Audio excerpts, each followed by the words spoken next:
नमस्कार, मैं रंजन कुमार अमृत जी न्यूज़ से आपका हार्दिक स्वागत करता हूं। संजय गांधी जैविक उद्यान पटना से। नमस्कार सर, अपना परिचय देंगे। मैं भारत ज्योति बिहार राज्य जैव विविधता परिषद को हेड कर रहा हूँ जी, इसका अध्यक्ष हूँ। क्या संदेश देंगे? आज यहाँ जैविक उद्यान में जैव विविधता संरक्षण के लिए चित्रकला प्रतियोगिता और फोटोग्राफी प्रतियोगिता का आयोजन किया गया है।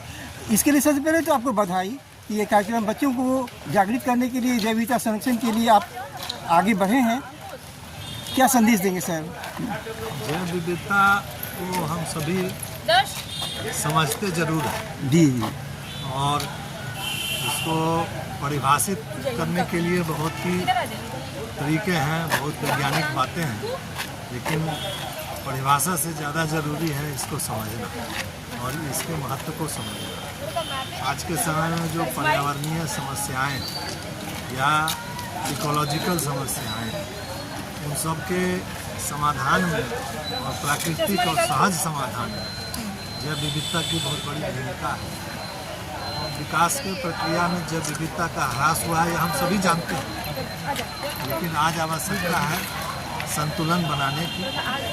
जो वैज्ञानिक तरीके, नए तौर तरीके का विकास भी जरूरी है, क्योंकि उत्पादकता बढ़ाना भी जरूरी है बिहार राज्य में भी।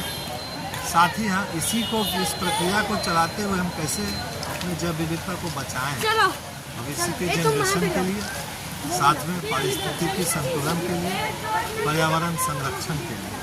तो इसके भी हमें ही उपाय ढूंढने, और जैव विविधता का सार है संतुलन, और इस संतुलन में प्राकृतिक चीज़ों को बना कर रखना, उनको इस प्रकार नहीं घटने देना कि उनका रीजनरेशन पावर ख़त्म हो जाए, वो फिर से पुनर्स्थापित नहीं हो सके, उनका प्रजनन नहीं हो सके, उनका रीजनरेशन प्रोपोगेशन नहीं हो सके। इसको बना के रखने, तो इसमें सार तत्व संतुलन ही है, और साथ में प्रकृति प्रेम, प्रकृति स्नेह, प्रकृति हितैषी बातें करना, अपनी जीवन शैली अपनाना, ये सब।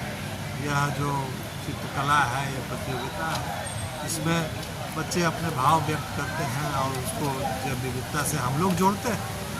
यही है संदेश सभी के लिए। अमृत न्यूज़ की ओर से मैं एक सुझाव देना चाहूँगा सर, कि छोटे छोटे बच्चों को जो ये पेड़ पौधे तत्व के हैं यहाँ पर जैविक उद्यान में, उनसे बच्चों को परिचय कराने के लिए कोई प्रोग्राम भी होना चाहिए, जिस पर कि जैसे कि तरू मित्रा में भी एक प्रोग्राम हुआ था, और एक विशेष ऐसा प्रोग्राम है कि जिसमें कि बच्चों को परिचय करवाया जाए, फिर उनसे पूछा जाए कि पहचानो कौन कौन सा पौधा पहचानते हो, जो सबसे अधिक पौधा को पहचाने उसे पुरस्कृत भी किया जाना चाहिए।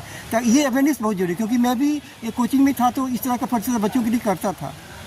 तो ये पेड़ पौधों से दोस्ती, परिचय। गांधी जैविक उद्यान जो है जी, इसमें आपको एक औषधि का एक पार्क भी, जी जी जी, उसमें भी बहुत सारी चीज़ें लगी हुई हैं, लोगों को बताने की जानकारी है। और जैविक उद्यान प्रशासन जो है, प्रबंधन जो है, ये समय समय पर ये कार्यक्रम करते रहते हैं। ठीक है ना, यहाँ एक जू एजुकेशन हॉल है, और उसमें बहुत तरह के समय समय पर ये कार्यक्रम होते रहते हैं, जिसमें लोगों का ज्ञान वर्धन हो, बच्चों का ज्ञान वर्धन हो। तो इस पर आप थोड़ा ज़्यादा चर्चा जो जैविक उद्यान के निदेशक हैं उनसे चर्चा करेंगे तो ज़्यादा है।